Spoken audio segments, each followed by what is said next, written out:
Yo, Beth, that shit crazy. On a Saturday, it's All Even with your boy Barry Grant. You can catch me on Instagram and Twitter at All Even Podcast. You can listen to the show on Podbean as well as Apple Podcasts, Spotify, Google Podcasts, Amazon Music, Pandora, Deezer, Stitcher. I'm all over the place, man. And trust me, go to YouTube, hit that subscribe button, like, share, and comment because the page is growing, baby. That All Even wave. Get on that bandwagon.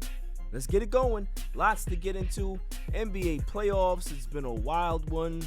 The Clippers, I'll discuss that later. Sixers tie up the series. They force a game 7. That's going to be an interesting one. We have Nets Bucks tonight. That's going to be interesting as well. Phone a Friend is back with my man QG. We're going to talk everything playoff basketball as well as our beloved Lakers. And then the greatest segment on the planet, Dummy of the Week. So let's just jump right into it. I don't even know how to do this. I can't. My lips can't form the words.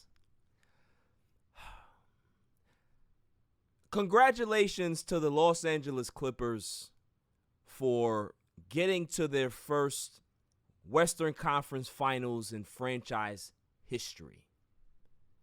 Congrats to Paul George for having a very good series. That's all I can do. That's all I'm doing. I'm sorry.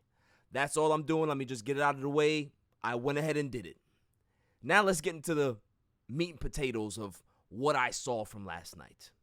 Game 6 between the Clippers and the Jazz. There's only two things I can actually say about that game. Two people that I can really bring up. QUIN SNYDER and Rudy Gobert. So, let's go ahead and look at what happened in that game, shall we? The Clippers went nuts for 3.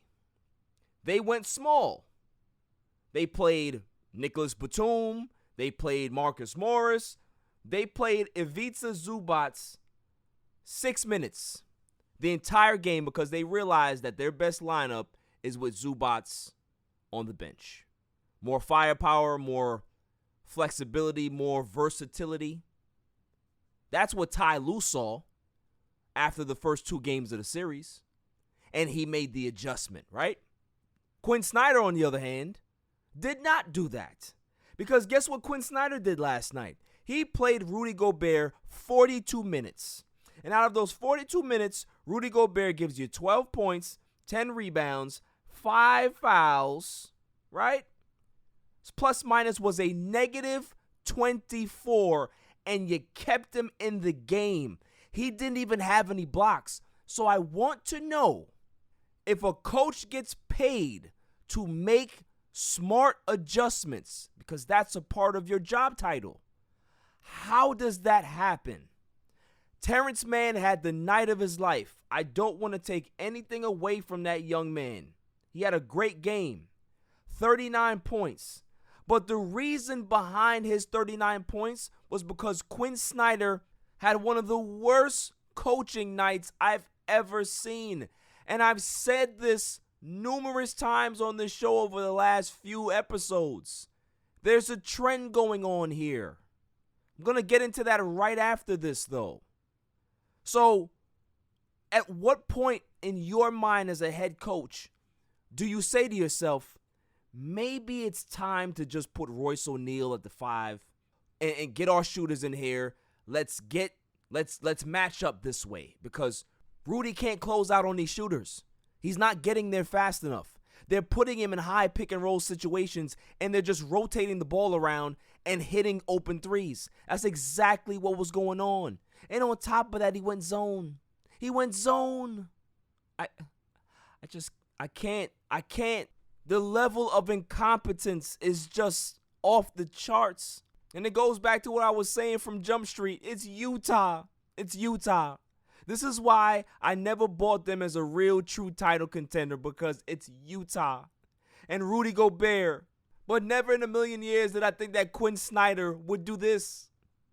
I thought he'd be smarter than this. To realize that Rudy Gobert is virtually unplayable in a series like this. And you still played him over 35 plus minutes a game every game in this series. How? How does that make sense? You want me to read his line to you again? 12 points, 10 rebounds, 5 fouls, minus 24 in 42 minutes. So do you understand what that means? That when he's on the floor, they're a minus 24 in regards to scoring. They were outscored 24 points with Rudy Gobert on the floor. Newsflash, final score of the game, 131-119. You can't make this up. You're up 25 points in this game, and you lose by 12? Do you understand what type of point swing that is? Utah. Rudy Gobert. I've been saying this since last season. The Utah Jazz need to really evaluate their roster. They need to realize that SPYDER's the guy to build around, and you can get any rim running big to do exactly what Rudy Gobert does. You can get two of them. Two of them to replace that type of production. But you don't have to pay $30+ million for it. That's the problem. This is why this team is bad. Rudy Gobert is the main reason why they lost this series. I'm going to say it. Rudy Gobert is the main reason why they lost this series. The other reason is QUIN SNYDER. So Utah has a lot of decisions to make, honestly. For the Clippers, they head to the Western Conference Finals. Like I said, for the first time in their history, they're going to go against a Phoenix Suns team that's very good, but we don't know if Chris Paul is going to be available. So you have one team that Kawhi's may be out, maybe he'll come back. And Chris Paul, we don't know exactly what his future holds in regards to availability. The Twilight Zone NBA playoffs continue. They continue. And like I said a couple weeks ago, I have a dark feeling that the Clippers are going to win the NBA championship. I hope it doesn't happen.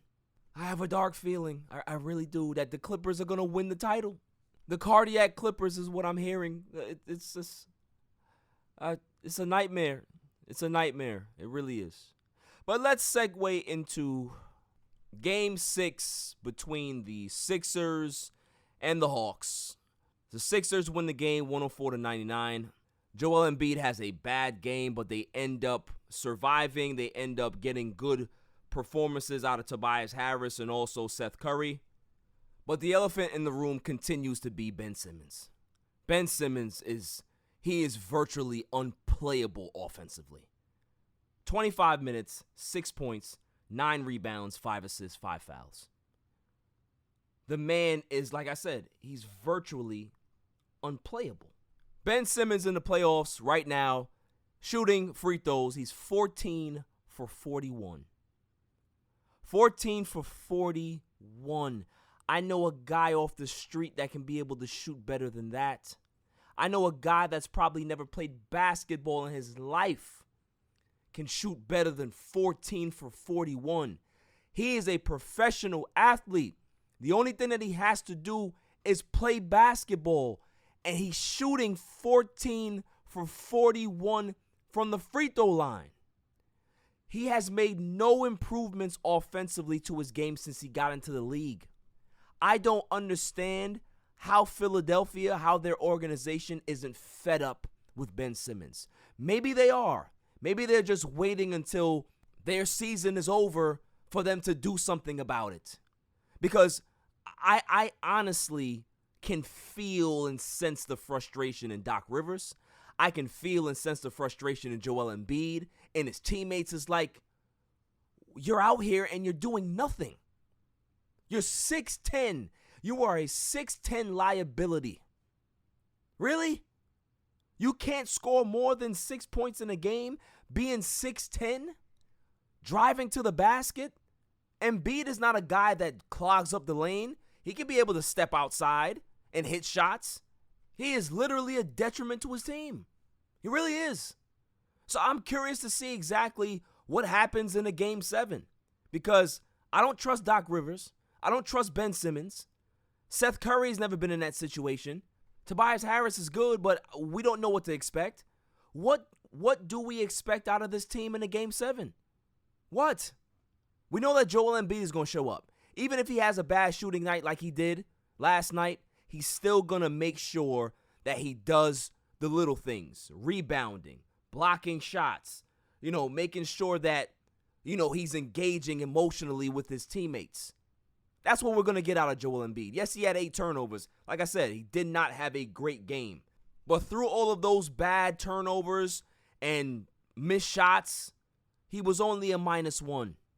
So he didn't play that bad in regards to the grand scheme of things because, like I said, he did a lot of things to help his team win this game. He had a lot of clutch rebounds in that fourth quarter. But Ben Simmons, I don't see any positives. Yes, he's a great defender. But offensively, there's nothing. There's just nothing positive about this guy's game offensively. Zero. But let me talk about the real issue that I have. It's the coaching around the NBA in these playoffs. I've been watching basketball a long time. And there's been bad coaches, there's been bad sequences, there's been bad games, series, all of that stuff. I've never seen a collection of bad coaching like this ever in basketball. It's the reason why I'm calling it the Twilight Zone playoffs. Because it's like all of these coaches are reading from the same handbook, the same playbook. How do you not understand that you have to make adjustments? Quinn Snyder, Doc Rivers, Mike Budenholzer, the list goes on. All of these terrible coaching decisions. Like we're battling something else other than COVID in the air. Like what's going on? What's going on with all these bad, poor choices? Quinn Snyder better be very lucky that he doesn't lose his job over a series like this. Because I can go back from last year when he had a 3-1 lead against Denver and he blew that one. Now you're talking about a 2-0 lead in the series, and you blow this one. You lose 4 straight games. You were up 25 points, and you lost by 12. Same thing I can say about Philly. You're up big points in back-to-back games in 4 and 5, and you lose. This is a problem. I don't understand what's going on with these coaches. Maybe it's a pride thing. This is what got us here, so we're going to stick with that. That doesn't win championships. If Frank Vogel would have thought like that last season, Lakers wouldn't be champions. He decided that in a big series with a smaller opponent, he can't play Dwight and JaVale. They got to sit. You got to do that. You got to be versatile. You got to understand how to make adjustments.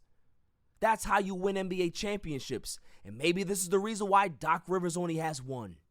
Maybe this is the reason why the Utah Jazz under Quinn Snyder can't get any farther than where they gotten. It's probably why Coach Budenholzer hasn't gone as far as he's gotten either. It's so bad that it's really hard to watch the basketball games because I watch basketball differently. I don't just watch it like a casual fan. I watch all the adjustments. I watch the half-court sets. I watch after the timeout, what plays did they run outside of the timeout. All of these particular things, defensive schemes, how they hedge, how they screen, how they play the actual staggered screens. All of these particular things I look at. And all of these coaches in these situations have failed. They have failed miserably. Shouts to Ty Lue. Shouts to Ty Lue to understand and get exactly what his team needed to do to put Zubats on the bench and understand that he needs to get more athletes out there, more guys that can be able to shoot. He made the adjustments. Quinn Snyder didn't. This is why the Clippers are moving on. Simple. Very simple. But we're going to see what happens next round because we know that Monty Williams is a hell of a coach. So we're going to have 2 good coaches going at it. Can't wait to see it. But do I have a feeling that Phoenix can beat the Clippers? There's a part of me that does, but there's that black cloud that keeps hanging over these playoffs. The nightmare continues. The basement dwellers have kicked open the basement door. They're attacking the people at the top. They are holding Staples Center ransom. It's a disaster. It really is. It really is. Moving on. There's a report out there that says that Zion Williams, his family, they're unhappy with being in New Orleans. They're unhappy with, what's going on there, the treatment or whatever it is. And I'm like, why is this a story? Why is this a story? You see, the thing is, a lot of people do things so they don't get backlash. A lot of people say things and tote this line and do that, all because they want to keep this pretty boy or innocent image about themselves. When in actuality, they should just keep it real. They should be honest and say that, nah, I don't like that. Nah, I don't want to go there. That is not the place for me. Steve Francis, many years back, was projected to be selected by the Vancouver Grizzlies at that time. And you know what Steve Francis and his representative said? We are not showing up to Vancouver. Do not select us. Do not draft us. If you do, we are not showing up to camp. It's not happening. Steve Francis was labeled a bad guy, right? Oh, how can he be able to put down this demand? Who is Steve Francis? But at the end of the day, they respected it because they knew that he was not joking around. That's what you do. If Zion and his representatives and his family didn't want to be with the Pelicans, you should have said it from day one. We do not want to be drafted by the Pelicans. We want to go to New York. And guess what would have happened? The Pelicans and the Knicks would have probably made a trade for that 1 and 3. But you decided that you wanted to go to New Orleans because you didn't want to dirty up Zion's image. Well, guess what? If he decides to leave New Orleans in a year or two, his image is already dirty, isn't it? He's not that wholesome young man that wants to carry this afterthought of a franchise that no superstar player wants to play for. He was supposed to be that guy to bring the Pelicans out of the darkness into the light. Well, newsflash. Zion wants to play in a big market. Oh, shock. He wants to be in the big stage. New York, LA, Chicago, those places. He doesn't want to be in New Orleans, but I could have told you that from day one. His reps, his family, they did not get the memo. They should have did what Steve Francis did. And I'm going to keep it 100 with you. You know, with the Duke scandal that he possibly, allegedly took money, and now you're hearing all of these particular rumors and stuff going around, maybe, just maybe, Zion is not squeaky clean like how everybody portrays him to be or how he portrays himself to be.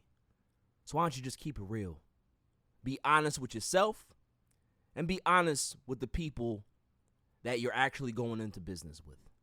Because at least if you're honest, they can never say that they never saw it coming.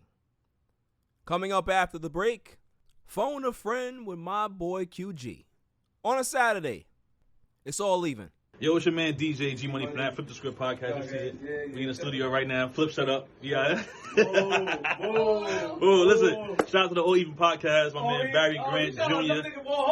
What's up, man? What happened? What you want to say to the people? Shout out somebody else's podcast? Yeah, don't make it the joint. What's up? All Even. All Even podcast. Yo, it ain't even up here, boy. We put this yo, what's up, man? All Even. Yo, you. Oh my God. What's up with you, man? Now you. Well, that's a shout out. You keeping this? Yeah, keep all that. You want to jump in the All camera? Even podcast, right? Yeah, All Shout out Even. to All Even podcast, right? All Even. That's your man. My man. All right, shout out to All Even podcast. You cool? 100%. He cool. Is he cool? Let me see. Is he cool? Yeah. What is it, G? Oh. Shout out, G. Oh. He cool, man. Welcome back, y'all. So now let's get to my favorite segment, Phone a Friend. Call him up, call him up, call him up, call him up, call him up, call him up, call him up, call him up, call him up. Competing for a reason, trying to stay undefeated, yeah. Call him up, call him up, call him up, call him up, call him up, call him up, call him up, call him up, call him up. This game of the season going live with all leaving, yeah. Who we have on the show today is a very good friend of mine. He's a co-host of the Rap Lab podcast. I've known him for a good while. Welcome to the show, my man Chris. How you doing, man? I'm finally here. Yes. Thank you for having my brother be here on your show. Yes, sir. Yes, sir. True G is finally here on the show, man. So listen, you know I'm a big fan of yours, big fan of the Rap Lab. You know, we have mutual interest in regards to wrestling. We are Laker fans as well. You know what I'm saying? You're a little bit more adverse in the hip hop than I am, but you know what I'm saying? Respect to you. Man, thank you so much. I appreciate that. And I love your show, man. All your basketball knowledge. Anytime that I need to hear something or know something, not just basketball, but sports in general too, because there's a lot of sports that you cover, man. Facts. Anytime I information, any news, any updates, I know where to come to. It's all about all even. Of course, man. I appreciate that. So, tell me a little bit about Rap Lab. How's it going? You know what I'm saying? I seen that y'all switched things up in regards to, covering some latest news, because you guys were more like, nostalgic hip hop. Now you're covering, trending new stuff. So I like the direction that y'all going in. So, kind of talk about that a little bit. Well, what's been going on in the Rap Lab, we all realized, myself, the Candyman, Alfred, the Rev Barber, MC. Shouts to them. Shout outs to my brothers and the homeboy T.O. Yes, we see that vintage hip hop will always be what it is. It will always be appreciated, but the people out there, they want to keep up with what's going on and what's going current, especially people that don't really follow hip hop, but they follow the news. So Facts. Follow the news, and then they'll tune in and see, hey, well, you know what? This is what's going on here. So let's check this out. And, we just decided to just mix in a little bit of both. We could keep up with what's going on today, and we could still keep it traditional. And a lot of times, 9 times out of 10, a lot of the old school stuff is still being covered anyway. So right. Yeah, so we try to mix it in and try to give people their flowers, especially artists who we may not be into like that, but we follow the movement, we follow the culture, and everybody's a part of it. So we got to cover it. Exactly. And the fact that y'all are covering that new stuff, y'all will get the young crowd in there so they can be able to get that history lesson for the nostalgic stuff. You know what I'm saying? So you kind of cover all bases. I like that. So Chris, True G, my man, this is a sports show. So I in my opening segment, I had to congratulate the Clippers. I had to. It was the hardest thing I've ever had to do. Yeah, man. It was hard, especially with all the ridicule that the Clippers were getting as far as being the sister team and the B team. And I mean, you and I, you said it, we're Laker fans. They play, what I mean? Right. And to see still being able to make it here and still, represent LA. I see the fans are really behind it. And it's been a dogfight for those guys. So I got to give them credit. I got to salute to them and say, hey, they came so far and they're still here and they're fighting. So I got to give them their respect. Kawhi Leonard, George, all the rest of them. Yeah, I mean, listen, I get all that. True G, but they still in the basement. I don't care how good they doing right now. They will always be in the basement. I'm just waiting. I'm waiting for the other shoe to drop. I'm just waiting for the collapse because that's what I'm used to. So maybe this is the Twilight Zone playoffs. Maybe this is the Upside Down. Maybe this is Stranger Things where the Clippers are going to win the championship. I don't know, but I still don't want to see it. I don't want to see it. I don't want to see it. Hey, bro, I'm still waiting for the guy to come out in the suit and say we're in the Twilight Zone. Right, exactly. I'm like, is this oh man? And I'm like, yeah. I mean, they're still in the basement. Right now we on vacation. Right now, we had to tell them, we're like, hey, okay, we're going to be away for a while, so you kids behave yourselves. All right. The grown-ups come back. Just remember, this is our house. Right. Nah, we definitely got to give him respect, Hughie. We definitely got to give him respect. They're bucking the odds right now, being down 0-2 in 2 consecutive series. And I don't know, man, but I do want to say this, and I've been saying it all year. It's the Jazz. It's Utah. You gotta expect Utah is gonna be Utah. They're gonna struggle. They're gonna do what they do, and that's choke it away. That's one. Two, when you have Rudy Gobert to rely on, this is exactly what's gonna happen. He played He played 42 minutes last night. He had no blocks, 12 points, 10 rebounds, 5 fouls, and he had a minus 24 in the game. That's how bad he was. So if everybody doesn't know what a plus minus means, that means your impact on the floor. So while he was on the court, QG, they were outscored 24 points. They lost the game by 12. Yeah. Do the math. Yeah, the math adds up. I remember looking at it, and I was like, my God, like, I mean, what's going on here? Are they ever going to turn it around, or are they just going to let this thing run away? And I think the pressure was on too, because I kept hearing the comparisons about, the great players on the Utah Jazz, like this. Right. This guy's better than Karl Malone. This guy's better than John Stockton. And, right. And again, it was already put out there. Like, how can you make those comparisons now when they have been here and, like you said, they've fallen, they've choked, you know what I mean? And it's happened. And again, You're in the game to win championships. Right. And when you're coming in here, sometimes the pressure does get to you. And the other team, like you said, it was a dogfight. The Clippers, it's like, hey, we don't want to go home. We've had our uphill downs, but we still got to come together. We got to get our fundamentals together, and we got to show these guys who's more playoff ready, who's more playoff tested as far as players go. Right. Nah, definitely, man. I mean, listen, for Stephen A. Smith to come out and say that Donovan Mitchell is the greatest Utah Jazz player of all time, I'm just like, what are we doing? What are we doing?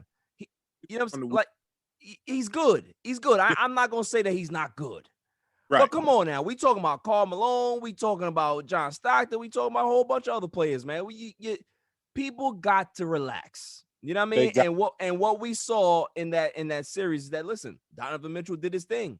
But when you got Rudy Gobert, you're not winning nothing. So what they're going to have to do is make some decisions in regards to, is Rudy Gobert going to stay on this team? Because the way I see it, if they go get themselves some rim running bigs, Chris, in regards to guys that can be able to shot block and rebound, like if they get two guys that can do that, that can fill the void that Rudy Gobert is doing right now.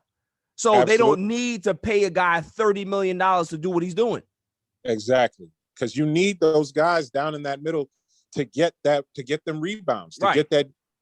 You got Rudy Gobert missing these shots. Somebody got to get it or either dish it back out. If you don't have, and it's just going to be empty buckets all night.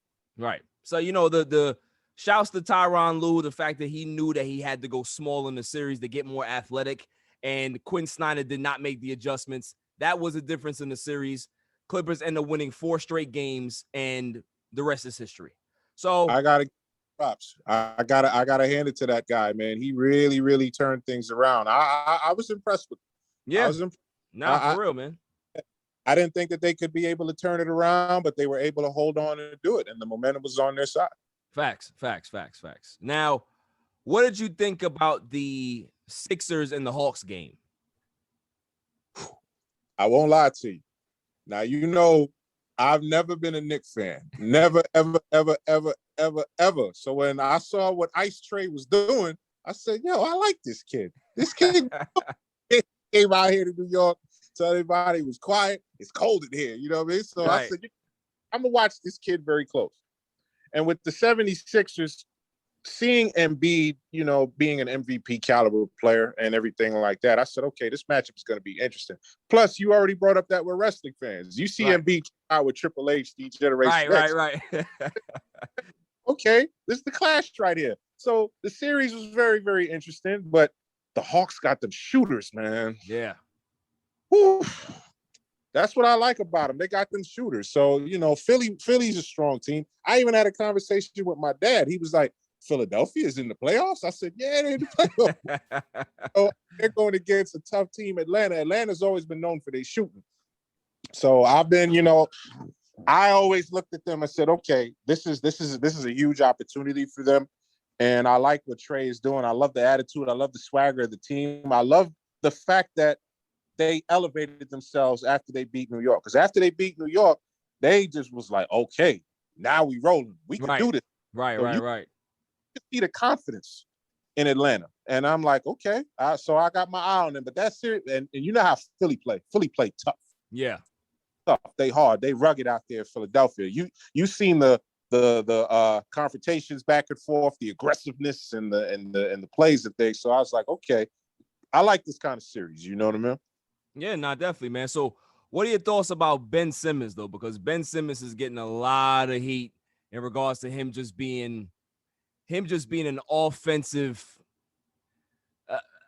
I don't know. Like he can't get right offensively. Since he's been in the league, the man has no game, no offensive game at all. He can't shoot free throws. He can't score. He had 6 points last night, 25 minutes.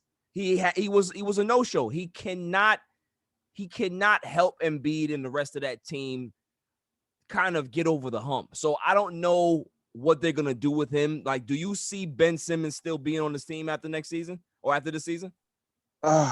You know what? I could see him being there a little bit longer. It's like your last shot. And, Big Ben, I get the difficulties, with the free throws and just trying to find your footing, which is interesting because he's been in the league for a minute. Yeah, find footing out there. He's been in the league a long time now, man. And it's like the struggle is still there and you can still see it. So it's like, I see one more shot.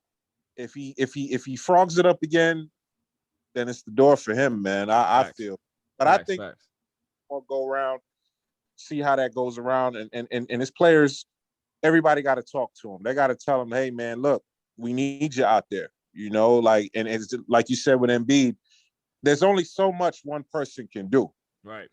Unless you're Kevin Durant. But there's only so much one person can do. So it's especially when the emergency is up. You got to put them buckets in, you know what I mean? So I need my guy holding down, holding strong. And it reminds me of what I saw earlier. I'm sure you've probably seen this. A quote from Kobe Bryant where they said to him, hey, man, you should pass the ball, man. Hey, yeah.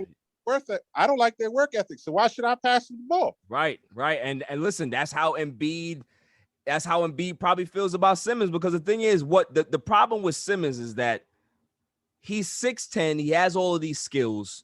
I've always said that he's a master of none. He can be able to do a lot of things, but he's a master of none. And the problem with him is not his physical ability. It's his desire. He looks like a guy that does not want to play basketball. He doesn't care. He doesn't care about getting better, about improving. That's what bothers me about the guy. That's right. So in this matter of time, you gotta put in that work. And again, it goes with what we're saying about a lot of the injuries that's been taking place. Like we know a lot of guys, when the season's over and everything is done, what are you doing? Are you still in the gym? Are you still training? Are you still putting in that work? Because when you come back, you got to come back hot. Right. A lot of people, like you say, they just be slacking. Oh, well, I'm here. I'm playing 6 points. Nah, man, you gotta put some work in here, man. You want that shit? You gotta come out there and take it. Right. Yeah, listen, I definitely agree, man. I definitely agree. So, we are probably an hour away from Nets Bucks Game 7. Kevin Durant, James Harden, Kyrie Irving is out. You got Giannis and you got Middleton and you got Drew Holiday on the other side. What do you think is going to happen in this game? Who do you got and why? Here's how I think it's going to be. I think it's going to be a great game. It's going to be a dogfight back and forth because this is Game 7. This is clutch time.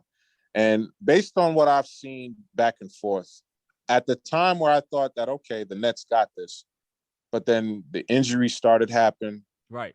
And then the Bucks did a 360. Giannis came out of there and he just started playing great. Middleton, all these guys stepped up. I got the Bucks. You're a smart man. You're a smart man, QG. Hey, it's like the pendulum done swung on the other side. And I'm like, because even though Kevin Durant had that monumental game, I will not take away. That's the legendary historical game. It's the historic game. Respect it. It's fantastic. I sat there, I was in awe. I was like, this guy shut up all the naysayers. I'm proud of him. that game will always be there. And it's kind of sad because you play your heart out. You want to go all the way. But that turnaround, when these guys came back together, the Bucks as a team, I said, now we're talking. I said, they are ready. They're going to take this. I got them taking this game tonight in a good one, in a close one. It's going to be good, man. And again, for a guy like Giannis, to get here, because you've seen it before so many times, the Greek Freak, an MVP caliber player, great guy, for him to finally get here, all he needs is that missing piece. Right. You need that championship ring. And when you get a chance it's like that brass ring, man. You're climbing that ladder, your fingertips away from reaching out for it. And now this is your opportunity to get it. You don't want nothing to get in the way. The pendulum has swung to the Milwaukee. I got them beating the Nets, man, and going and just going to the finals, man. See, this is why you my homie. This is why me and you bang, man. This is why me and you are friends, because at the end of the day, you understand exactly what you're seeing. You're not getting swept up into the trend and all that stuff. Listen, I felt the same way from the season started. I said, listen, Brooklyn is even before they got Harden, I said Brooklyn is possibly the favorite to get to the finals. Yes. If there's one team that's going to stop them, it's going to be Milwaukee. I've said that from day one. Then when they got James Harden, everybody's like, oh, so it's a done deal. They get into the finals. I said that may be everybody's, notion or thought process. But the one team that's going to get in their way is the Milwaukee Bucks. I've said it all year. And it's here now. It's game 7. I still have Milwaukee winning the series. I originally had them winning the 6. Now it's 7. So we'll see what's going to happen. The only thing that concerns me about the Bucks tonight, well, there's a few things that concerns me about the Bucks tonight. It's Chris Middleton on the road.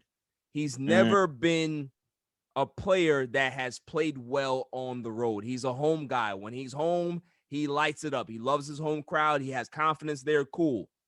So that's one flag. I need Drew Holiday to stop shooting threes like he's Steph Curry. He's not Steph Curry. He's a guy that gets to the basket. He's a mid-range guy. He's a finisher at the rim. Stop shooting threes. The other thing is Giannis. Get your butt in that paint and do some damage, because when he was dominant in that game 6, he was in the paint working. Yeah. He wasn't out there shooting no jump shots, shooting threes. We don't need to see none of that this game. And the last thing is the coach, Budenholzer. He needs to realize that Brook Lopez can't play in this game. Brook Lopez cannot play in this game. Play Giannis and play PJ Tucker at the 4 and 5. That's what you need to do for the entire game, and not worry about Brook Lopez getting, being able to hit the outside shot. He may be able to shoot the 3, but he can't guard anybody on the other side that can shoot the 3 too. So you can't really do that. If you're going to give up the 3, that doesn't make sense. You got to have guys that can be able to get out there, to contest shots, to play good defense, to move their feet in the pick and roll. And with Brook Lopez out there, they don't have that. So Budenholzer needs to stop the nonsense and stop this epidemic that's been happening in these playoffs with these bad coaching decisions, because everybody's doing it. Budenholzer, you had Quinn Snyder. He crapped the bed last night in regards to Utah. You had Doc Rivers, who continues to crap the bed in his career. We're going to see what happens in game 7 with them. I don't trust him in the game 7, but we'll see. So, there's a lot of things that are going on, but I still like Milwaukee to win this game in game 7. You stay. That's why we homies, man. We see it the exact same way. Right. And I'm so happy that you brought up the coaching, because there's a lot of times where I'm watching the game and I'm seeing all these switch ups. I'm seeing all these moves. I'm like, what are you doing? Right. What's the purpose of that? Right. And do not put Lopez out there. Please do it. Don't do it. Just don't do it. Save yourself the trouble. You got these guys on the run. You got the Nets on the run. Right. Do what you're doing. Giannis, stay in that paint. This is where this is your masterpiece. This is your canvas. Facts. Do go out there, man. Go in there and dominate. Use your attributes, because when they call him the Greek for the reason. When he's going to the rim, they can't stop him. So just keep doing that. No, keep doing what you're doing. It's a good works. Listen, every time he shoots the ball, QG, I feel like breaking my TV every time. It doesn't matter if he makes it or not. I feel like breaking my TV. That's what I feel about Anthony Davis every time. Oh my goodness! Listen, don't talk about him. Don't talk about him. I don't want my pressure to go up right now. Let's not talk about him. Let's not talk about him. You know I done yelled so many, and I don't like to yell, but I've yelled so many times because of that guy. So I know exactly. Did you hear the Zion news? Oh yeah, they haven't been able to make his family happy, huh? What are your thoughts about that? You know what?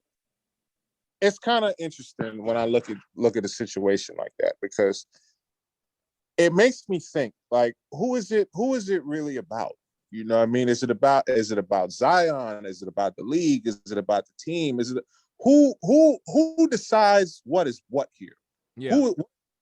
What is best for this kid? You know what I mean? And I'm not in his head. I don't know what he's feeling. I look at him and I think, where could he go? You know, what team could benefit from him? And, you know, he's a good player. He reminds me of when Dave Bautista got to Evolution. because Triple H said this quote, and you remember how big Dave Bautista was back in the days, monster, huge. Right.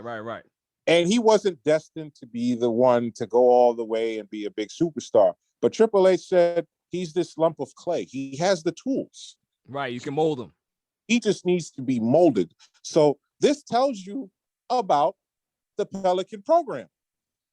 How do you mold this guy? What do you want to shape this guy into? You know, when somebody is on a team, a high caliber player, they become the embodiment of that team. It's because through the coaching and through the fans and through the culture, how do you mold this kid? Right. So what is this kid's identity? And I think, and that's the thing with a lot of players. When you talk about the Steph Curry, you think about the Warriors. When you talk about, the great Kobe Bryant, you think about the Lakers. When you talk about the Knicks, you think of Patrick Ewing. You talk about the Bulls, you talk about Michael Jordan. It's like they've become the embodiment and molded into that team. So when I think of Zion, I'm like, has this kid really found it? As good as you are, you need a foundation to teach you and educate you. That way you can elevate your game and elevate your craft and come up to that level that we know you can play at. So it's like, what do you do here? So it's like an enigma when I think of this kid. Honestly, I'm like, does he stay? Does he go? What's going to happen? Right. Now, I agree, man. I think the thing with Zion's family is that they never wanted to be in New Orleans. You know, they had their eyes and their hearts fixated on New York. Remember, everybody was saying that Zion's gonna end up in New York. Knicks are gonna get the #1 pick. He's gonna go there and turn the entire franchise around. And then the Pelicans ended up getting the #1 pick. Zion wants to be in a big market. Yes. But my problem with Zion and his representatives and his family is that why didn't they pull a Steve Francis? If you don't want to be in New Orleans, you should have told them from the jump, don't draft me. I'm not showing up. So if you draft me, it'll be the biggest mistake. You better make sure that you work out a trade with somebody else because I'm not going there. Steve Francis said he's not going to Vancouver. He's not going to play for no Grizzlies. So they had to figure it out. If that's if you wanted to pull a power move because you're Zion Williamson, you had the choice to do that. But the problem that they ran into was an image thing. They don't want to dirty up this pretty boy's image. You know, he's this young kid, smiles a lot, you know, all of this. They don't want to say that, oh, okay, well, you know, he has this different side to him. Screw all that. Be yourself. If you don't want to be somewhere, don't go. Exactly. Simple. Because it's your career. You got to think about your career. You got to think about your future. Right. Because look, QJ, at the end of the day, right? Yeah. At the end of the day, if he does leave within a year or 2 or 3, isn't it the same reaction that they're going to get, if not worse, because he actually was here? So you might as well just like save them the disappointment and the letdown by not even playing there. You play there for 3, 4, 5 years and leave, they're not going to like that either. So you're still going to be the bad guy. yeah, still, you're going to be the bad guy no matter what decision. You're damned if you do, and you're damned if you don't. Right. So you might as well just do it at, at the jump. That's right. So, we'll see what happens with that, man. I'm pretty confident that Zion is going to leave within the next year and a half. Yeah. Something tells me another year and a half he's going to be out of there.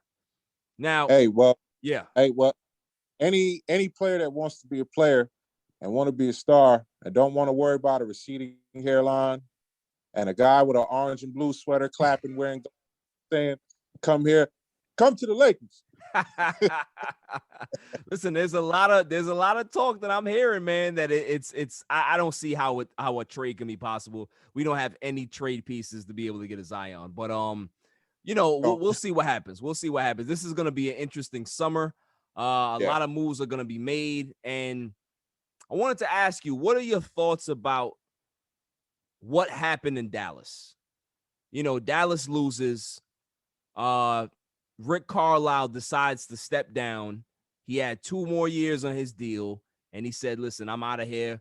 And he's not retiring, because he said, "I'm looking forward to other coaching opportunities." So he's not retiring. He's not taking any time off. He wants to coach again. He just didn't want to deal with Dallas. What are your thoughts on that?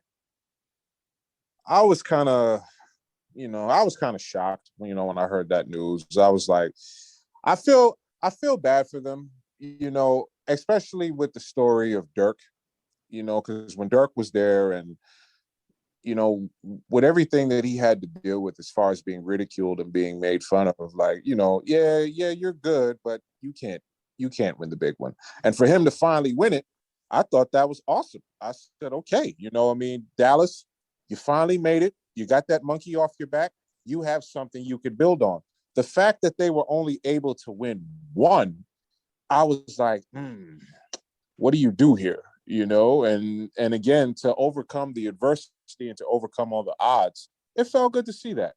So now looking at what's going on with the Mavs, I feel bad for Rick, because I like Rick as a coach. I think he's a very good coach. I think there was some stuff going on behind the scenes. I 100% agree with you. Yep. There was a going on, and and again, Mr. Shark Tank himself, he's not the easy guy to deal with.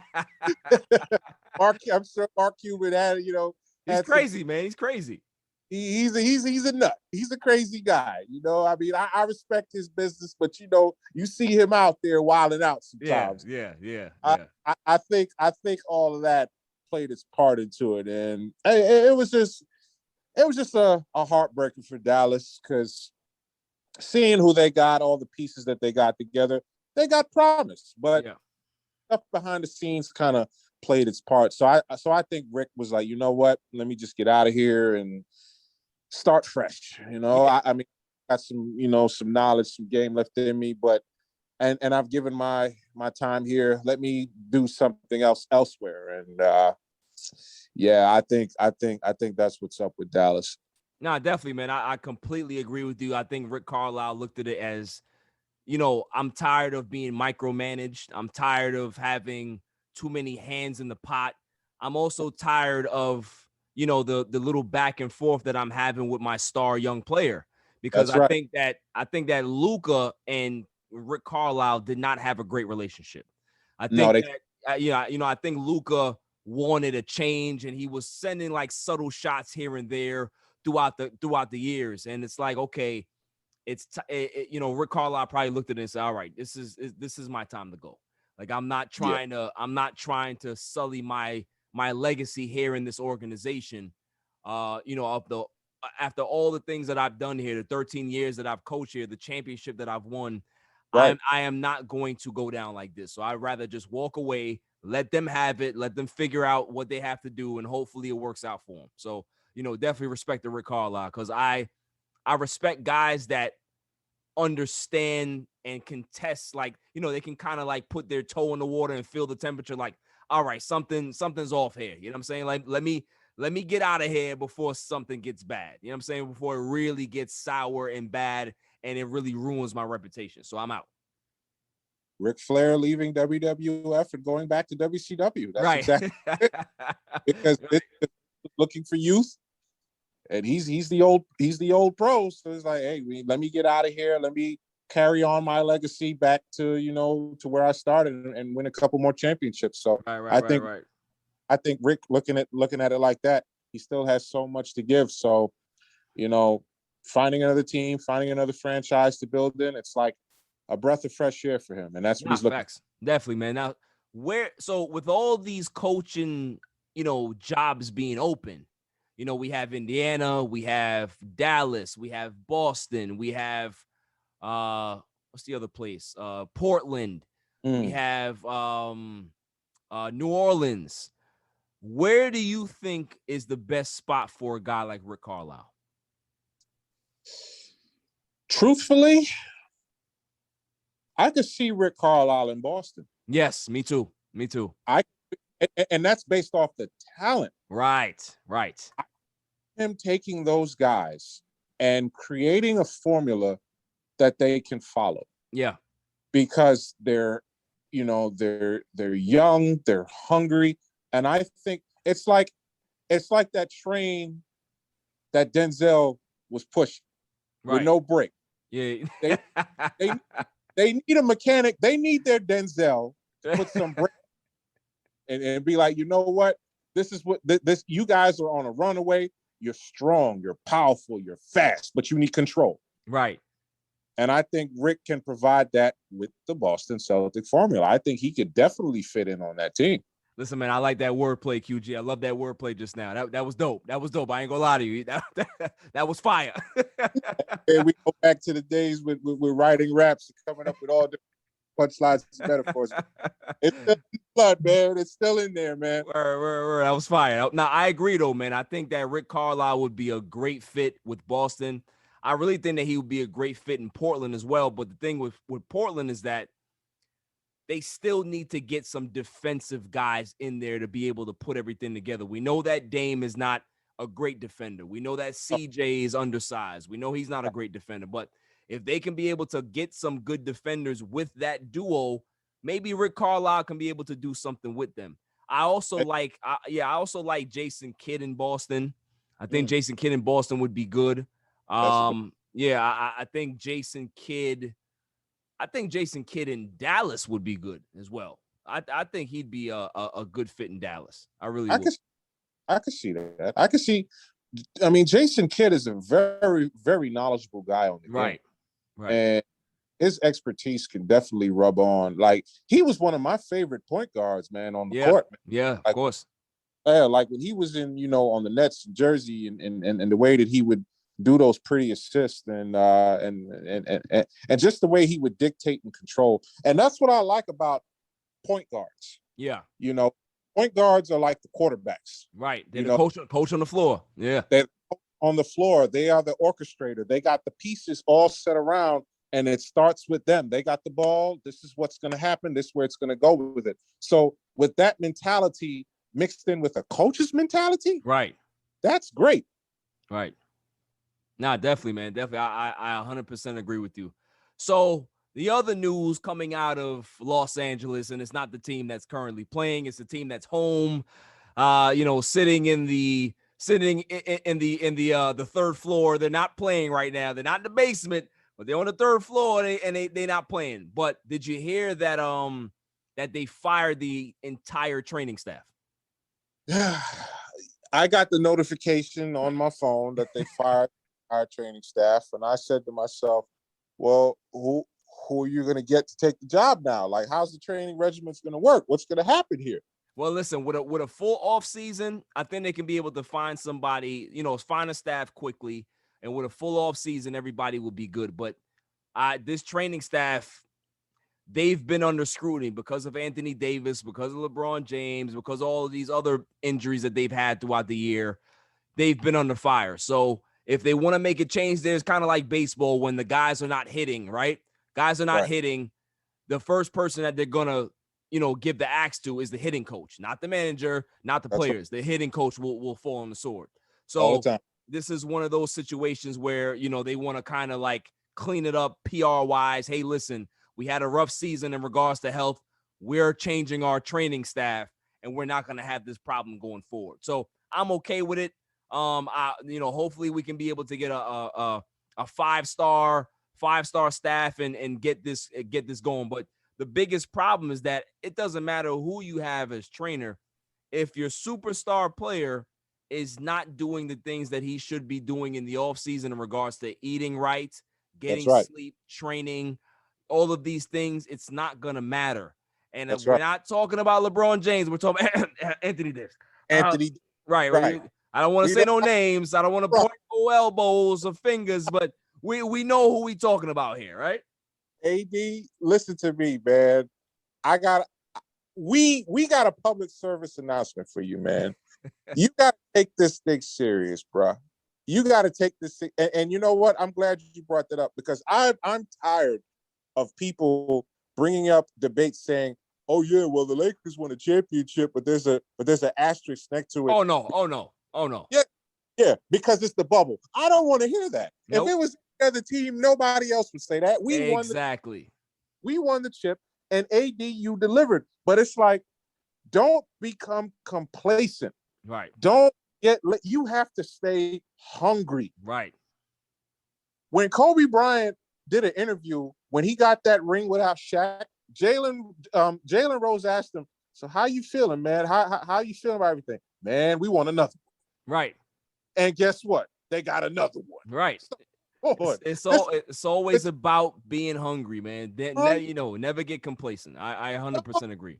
So you like you said, you gotta put in the work. You gotta put in the exercise. You gotta diet. You gotta rest. Your body is the tool. Right. When you get there on that court, you gotta be in the best condition that you can be. Facts.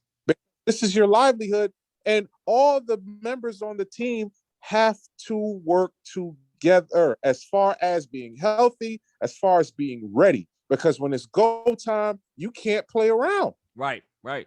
Nah, listen, you preaching to the choir right now. You're preaching to the choir, QG. You know what I'm saying? Because we talk off air. We're big time Laker fans. We were sick and frustrated this entire season. So things gotta change. And the thing is, when people talk about the asterisk season and the bubble, if you want to put an asterisk next to any season, it would be this one.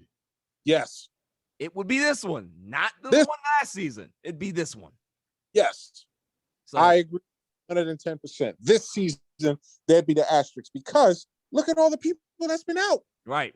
Look at all the injuries. Look at all the stuff that's been happening here. It's like you said, it's bizarro land. Yep. When I hear Percy getting hurt, I'm like, damn, like, do you know how much it broke my heart? And I'm not a fan of the team, but I respect this guy, Chris Paul. Right. With COVID.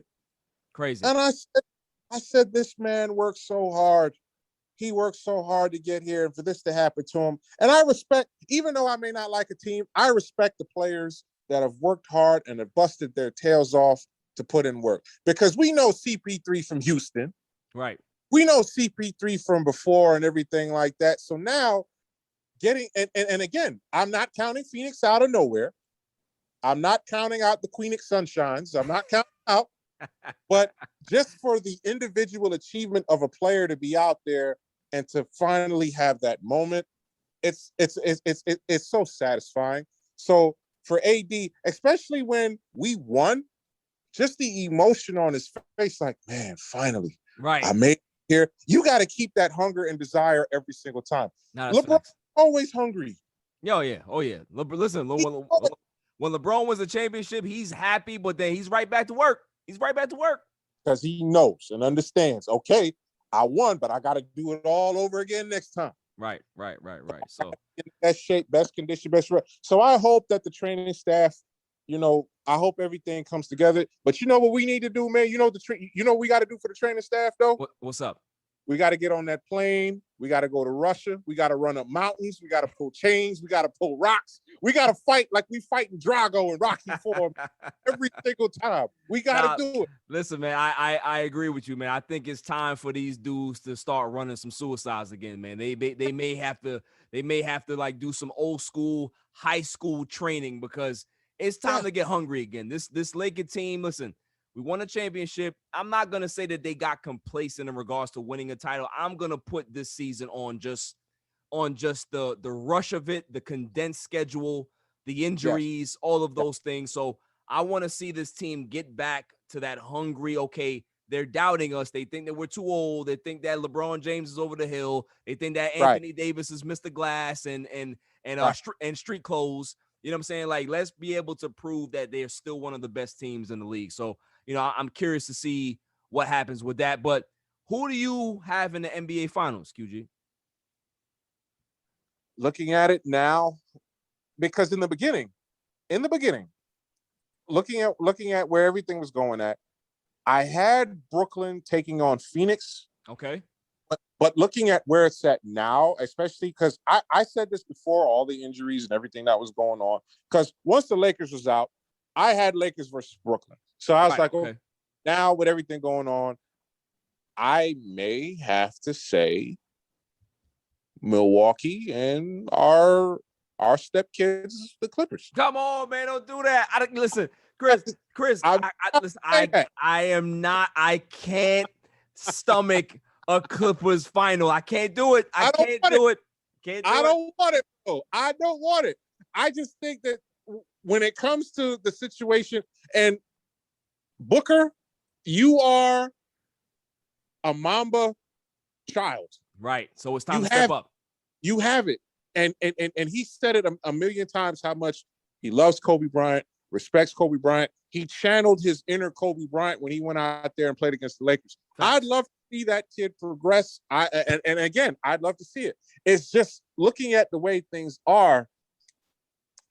Kawhi Leonard, I don't sleep on that guy, man. He pulls tricks out of his hat. He's the Riddler. That is true. However, they just put out the report, I don't know if you saw it, that Kawhi is going to be out for Game 1 and Game 2 for the Western Conference Finals. Another one. But here's the trend, right? Even if they do lose Game 1 and Game 2, does it really matter? Because they've lost the first 2 games of every series so far. That's the trend. That's the thing you got to look at. Even though they've lost the first, it's kind of like when Floyd Mayweather's getting in that ring. Right. He's give you a couple of rounds. Right. He's gonna feel you out, give you a couple, but then he's gonna turn it up in the middle and in the end and take it home. Right. So but I'm with you. If we get a Milwaukee Bucks Phoenix Suns series, that'll be interesting. But we gotta wait and see because, these guys could lose the first 2. Is it really going to matter if they're down 3-0? Listen, if they're down 3-0, I still don't trust them to lose. It's one of those years, QG, where we're in the upside down. I'm telling you, 7 is going to come out of nowhere and just start helping us because there's aliens and stuff out there. Something is going on in the water. Something's up because. For this season to be this backwards and this topsy-turvy in bizarro land, of course it makes sense that the Clippers would be very close to the NBA Finals. In bizarro land, the Clippers are the best team left. Are you kidding me? Are you kidding me? This is why it's a bad joke. This is why like you said before, you're waiting for Ron Serling to just come out and say, this is all Twilight Zone. This is all Twilight Zone. Yeah. I want to see the thing that hypnotizes your eyes come around right now. I'm just waiting for him to just pop out and say this is the Twilight Zone. Oh my goodness. I'm gonna have to start, I may have to start picking up drinking again. I don't know, man, because if I see the Clippers, have a 3-1 lead and they end up winning the Game 5 by 20, I gotta see the Clippers in the finals. QG, come on, man. No. I don't. That's not a world I want to live in. That's not a world I want to live in. I don't want to see any parades. I don't want to see the red, the white. And think about it. They gonna get their regular parade. We still ain't got ours yet. Come on, man. It's crazy part, right? Could you imagine if we share a parade? Nah, I don't want that. Nah. No, we don't want that. We don't want that, man. We don't want that. You gotta be bold. You gotta be bold to rock the purple and gold. Facts. I don't listen. You want to see a civil war? You better not have no split parade. That's not happening. That's not happening. No, it's not. And you know something? And a lot of people said it from the beginning. They want to see the Clippers and Lakers in the somehow, some way, as far as the playoffs go. Right. Like game for game, and as many times as we wanted, as many times we still got to settle the score, man. Of course. We got to score with these guys, even though we see them during the season, whatever. But when it's go time and when it's championship time, nah. We got to see them kids and spank their behinds a couple times and let them know, hey, this is our house. Right. You know what? There's a little part of me that wants to see them win, right? Yeah. So we won the title last season. They won it this season. Right. Now we're going to have to see who's the best, and we're going to buck up in the playoffs. We're going to spank their ass. We're going to right. another final, and whoever's in the East, it don't even matter. It don't even matter. We ain't focused on that. We focused on taking care of home, establishing home. Because when we beat the Warriors, I was happy. I'm like, yeah. Right. They was out of there. Now everybody else is there. You saw my Instagram post. It's like, one at a time, we're going to take you all down. Unfortunately, we ran into a little snafu when it came to Phoenix Sunshines. But at the end of the day, like you said, train, heal, regroup. And LeBron, bring back some of that secret stuff with you when you in that Space Jam movie. Bring that back to the whole team. You're right. Give it to the whole team, man. Right, exactly. Give it to the whole team and give double to AD. Double to AD. Hey, Caruso, man, wherever you are, you better get your stuff together, man, because we counting on you. Facts. Well, all of y'all. All y'all got to get together. Yeah, man, definitely. Well, my man QG, before I let you get out of here, man, I always like to play rapid fire with my guests. So, we're going to play a little rapid fire. I'm going to spit out some names here. You're going to tell me who's better. This ain't going to be a debate. I'm not going to argue with you. This is all your picks, man. So we'll see what you pick. Gotcha. All right. Let me know when you're ready. All right. I'm ready for you. All right. Better player, James Harden or Tracy McGrady? James. You going James Harden? I'm going to say James. Nice. Okay. Better defender, Draymond Green or Dennis Rodman? I'm going to go with the Worm. You going with the Worm? Okay. I like that. He came with some crazy, sneaky stuff that you don't see on camera. But Facts. All right. Better power forward. This may be a tricky one for you.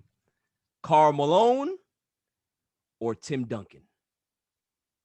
I like that. But you know what? I gotta be biased. I gotta go with our Taurus brother. I gotta go with my Crucian. I gotta go with Timmy, man. I gotta say Timmy. You gotta go Timmy? I gotta go with Timmy, man. That's the U.S. Virgin Islands. That's home, right. That's facts. I like Timmy too, man. I like Timmy too. I say Timmy. Let's see. Better defender, Kawhi Leonard or Scottie Pippen? Ooh. I gotta go with. I'm gonna go with Leonard on that. Okay. I say that because I like Scottie as an offensive guy. Got you. He's a good defensive guy, but I like him as the number 2. Okay. When Mike was out, Pippen stepped his game all the way up. So I think I'm gonna go with Kawhi because when I see Kawhi on the court as a defender, he got his arms stretched out. It's like him being on that court, man, on that pavement. He got his arms stretched out. He looking right at you. I gotta go with Kawhi on defense. You going Kawhi? Okay, cool. That's street ball. Let's see. Better big man defender. Dwight Howard or Rudy Gobert? Yo, man. I would go with Rudy, man. You go Rudy. I'm see now I have to step in.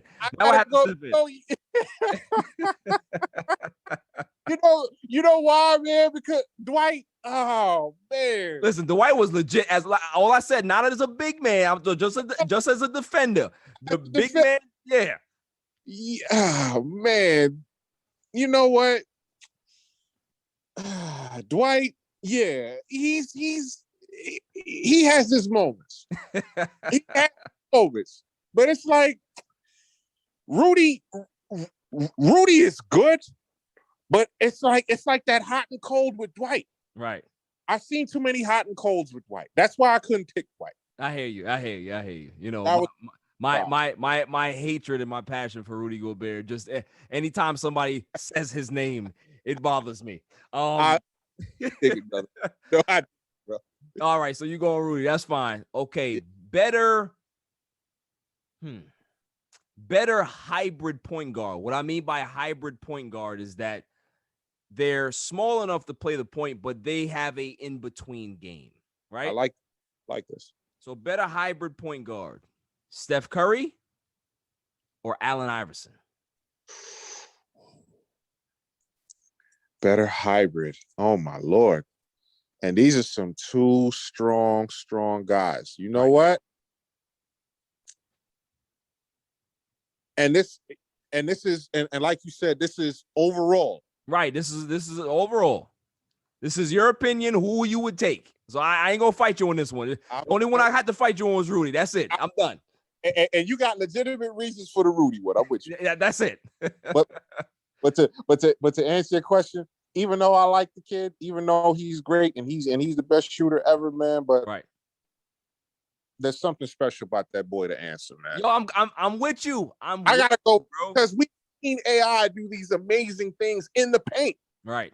I said, this guy got heart. He going up against giants like Curry. Curry can do it, but Curry's more, outside finesse shooting, everything like that.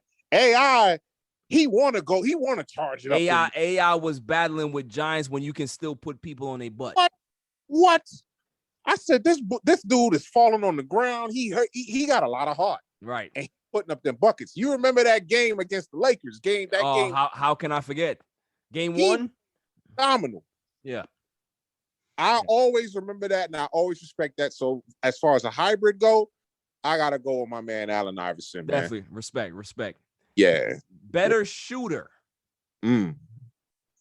Reggie Miller or Ray Allen?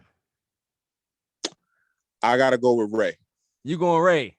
I'm going Ray. You know why I'm going with Ray? I think it's because, like, Reggie, as good as Reggie is, even though players retire, I'm not gonna say they was this, was that. I think Reggie only gets that motivation when he has a chip on his shoulder. Okay. To show out. Like with Ray is just a guy, give it to him, shoot. Right. Yeah. Because of the championship that he won by doing that, what they was in. I still can't get over that. I still can't get over that play in Miami when he hit that three. I'm like, oh yeah. That was crazy. I mean, that's Jesus Shuttlesworth for you. Shout out to Ray Allen. That's Ray, man. So I got to go with Ray as better. Even in Boston, Ray was doing the same thing. Right. I'm gonna go with Ray. Okay. Better pure point guard. And I'm going to give you 4 names now. You got to pick one. It's going to be tough. Okay. Give it to me. John Stockton, Jason Kidd, Steve Nash, or Chris Paul? Wow. Those are some strong picks. I am going to go with this is hard. This is very hard. It's a tough one. This is the hardest one. Hardest one. Because I'm thinking of all these guys, especially when they were on certain teams. Because the Steve Nash that was on Dallas is a different Steve Nash that was on Phoenix and that was on the Lakers. Right. I like that, Steve. Chris, especially at where he was at, at the game he was playing now, it was incredible. Jason Kidd, like I said, when he was on the Nets, even when he played on the Mavs, he was okay. Mavs, Phoenix, yep. Phoenix, he was putting in work, man. So for me, looking at it, how it's going, I'm gonna give it to the kid. You going Jason Kidd? I'm gonna go. I like that. I respect John Stockton. Especially when he was on the Dream Team and everything like that, when they took on the Bulls and in the finals, he did his work. Right. He holds records.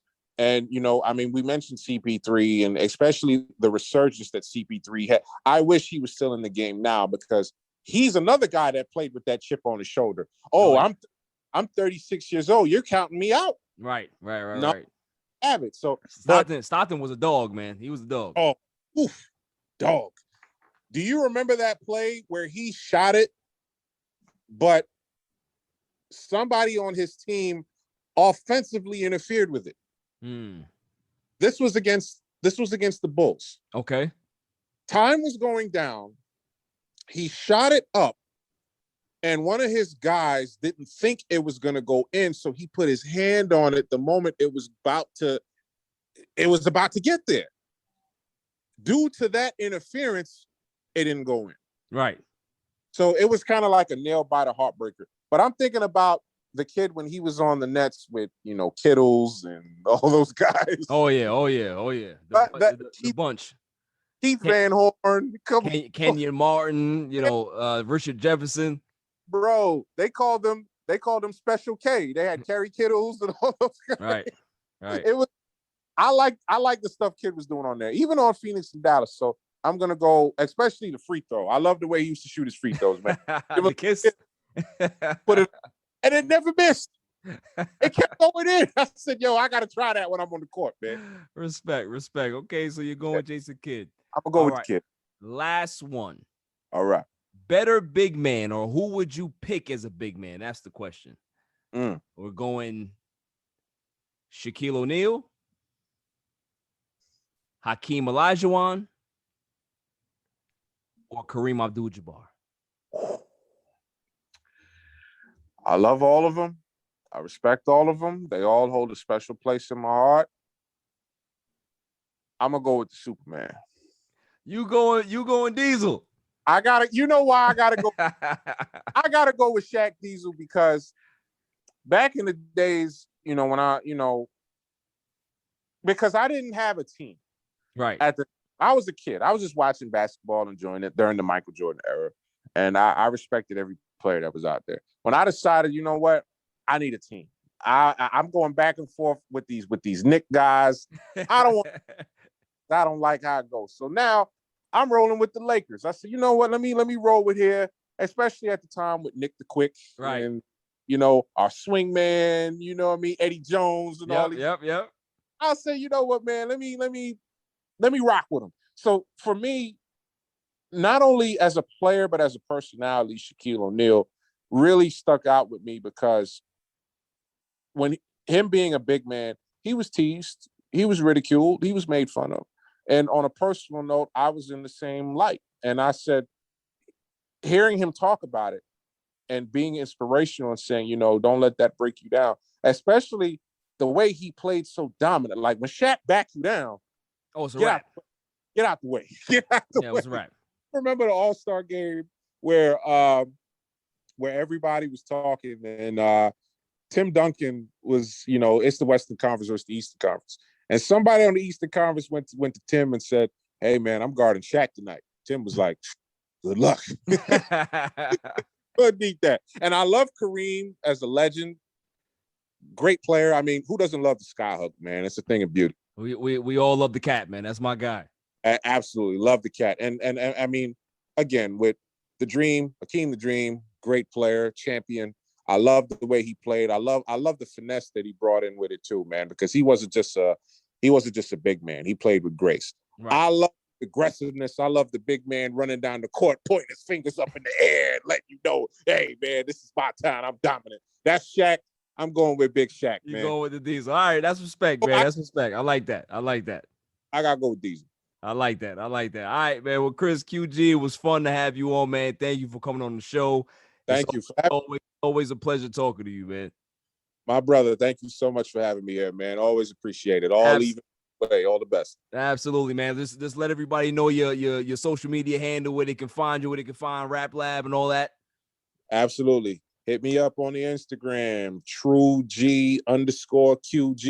Rap Lab Podcast is also on Instagram. Just type in Rap Lab Pod. Rap Lab Pod every Sunday on every streaming platform, Apple, Spotify, iHeart, Amazon Music, everywhere you can find the Rap Lab podcast coming to you. We discuss hip hop, all different range of topics. We got to get you in there, man. Somehow, some way, we got to get you in there, and we're gonna have a nice discussion about hip Listen, hop. Hip hop is sports related. Anything.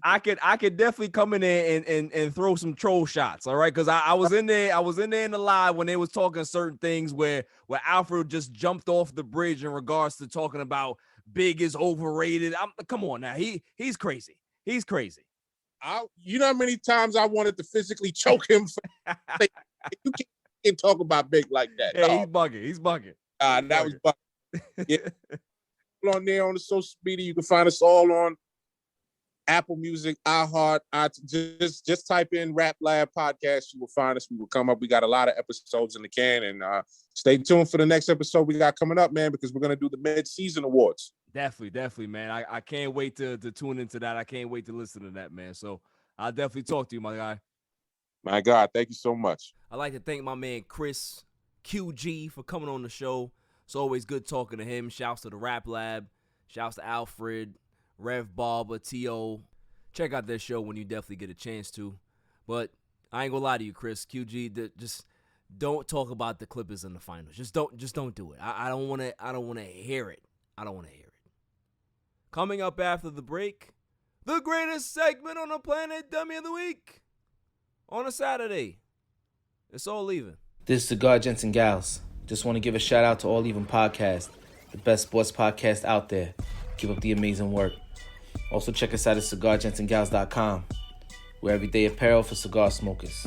Let's get it. What's going on? What's up with you? It's your boy, the Candyman, the ALFRE to the D. It's your boy, Alfred from the Rap Lab Podcast. And it's the one and only True G. Just call me the QG from the Rap Lab Podcast. And you tuned in to All Even with Barry Grant. Boy, that shit crazy. Welcome back, y'all. So without further ado, the greatest segment on the planet, Dummy of the Week. Dummy, yeah. We pick candidates on Tuesday and Saturday, and then we pick the winner on that Saturday show. So I'm not even going to wait. I don't care about other contestants. I don't care about other candidates. I have my winner. May I have the drum roll, please? And the winner is Cole Beasley, wide receiver for the Buffalo Bills, the new face of the anti-vaxxers. Cole Beasley is my winner for Dummy, yeah. Because, ladies and gentlemen of the jury, let me just, this is so funny to me. Let me just get this straight. Cole Beasley is not a fan of the NFL protocols for COVID and preseason, offseason, all that stuff. He doesn't want to get vaccinated. He doesn't believe in getting vaccinated. He believes that he should be able to live his life the way he wants to. So he said that I'd rather die actually living. I may get COVID, but I will rather die living, actual living, than do what you want me to do. And I don't play football for the money, so I can retire today. Here's the thing. He doesn't want to be restricted, and the NFL is telling you, hey, if you want to get vaxxed, okay, cool. You can be able to have regular off-season stuff. There's no restrictions on you. If you don't want to get vaxxed, then you should wear a mask. You should do all of these things because we don't want you spreading this to other people who are healthy. Just be respectful. That's all we're saying. We're not really telling you that you're a leper. We're just telling you, hey, you got two options here. It's just like any job. You can't just go into CVS that you work and say, I'm not going to wear my mask because I'd rather die. They're going to be like, okay, you can leave. This is your last day. Pack your stuff and get the hell out. You can go to a Fortune 500 company, and if they have particular rules in place, like, hey, don't put fish in the microwave, and you continue to bring fish and put it in the microwave, and people are complaining, you may end up losing your job. You know why? Because that's their protocol. Rules. So Mr. Beasley doesn't want to follow rules. But the line that gets me is I can retire today, so then do it. Yo, I can't stand people who put out these like statements to look tough and to look like they're doing something when you're really, really small and you're really not that tough. Because if you were about it, you would just do it. And then when people ask you, hey, why did you retire? Why did you quit? This is the reasons why I did it. Respect. I can't respect this man now because you want to behave like a Karen. You want to behave like one of those entitled Richies. I don't want to do this. He's one of those people that goes to Target or Walmart and just knocks down all the masks off the roll in the aisle. That's what he is. In football cleats. Big dummy. I don't respect dudes like this. It's either you do what your job asks you to do or you leave that job. But newsflash to him is that he's not Tom Brady. He's not Patrick Mahomes. He's not Russell Wilson. Nobody cares about him. The NFL will be just fine without him playing. Just fine. They can find another dumb-looking redhead to catch passes across the middle. They can. So I don't understand what he thinks he's doing here. All he's doing is making people realize how much of an idiot he is. Oh, you're one of those. Okay, cool. So now that I know that you're one of those, we won't have another conversation. I'm telling you, man, sometimes I believe that dummy truck just keeps running people over. It's like freeze tag. Some dummy touches you, you're now it. You touch somebody else, they're now it. It just continues to spread. Sort of like COVID, right? Like, it's pretty much the same thing. Idiots and dummies are being spread just like a virus. There's a lot of them that we really don't understand. We really don't see the level, the mass level of dummies that are out there. So not only do you have to protect yourself out there for COVID, you also have to protect yourself out there for guys like this, for the dummies, for the idiots, the the people who think that the earth is flat, the people that believe that a certain former president is just going to come back into the White House tomorrow. Certain people that believe that immigrants shouldn't come here and take the jobs that they don't want. I bet you if anybody asks Cole Beasley what the greatest TV show of all time is, he'll probably say Dukes of Hazzard. So Cole Beasley, thank you for your contributions to the show. You're a grand wizard idiot and also a winner for Dummy of the Week. That's all for this show. That's all for this week. I'll see you guys on Tuesday. So until then, stay safe. Stay cool. Peace. Freedom is never voluntarily given by the oppressor. The oppressed must demand it. Juneteenth has never been a celebration of victor or an acceptance of the way things are. It's a celebration of progress. It's an affirmation that despite the most painful parts of our history, change is possible, and there is still so much to do. Happy Juneteenth, my people. You can catch me on Instagram and Twitter at All Even Podcast. Listen to the show on Podbeam, Amazon Music, Spotify, and wherever you find your podcasts available. And check out my YouTube channel, All Even Podcast. And don't forget to like, share, and hit that subscribe button.